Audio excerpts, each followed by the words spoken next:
So ito ang videos for today. Nakita nga namin ang MB Gotoan. Katapos nga namin nag-deliver dyan sa may Lourdes, Bamban. Papauwi na kami. Nakita namin ang MB Gotoan.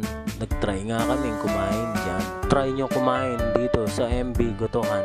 Sigurado masarap yan. Ito lang yan sa highway Anupol, Bamban. At syempre shoutout sa may-ari ng MB Gotoan, Ma'am Presi Katap. Yan nga ang kanilang menu, MB Silog.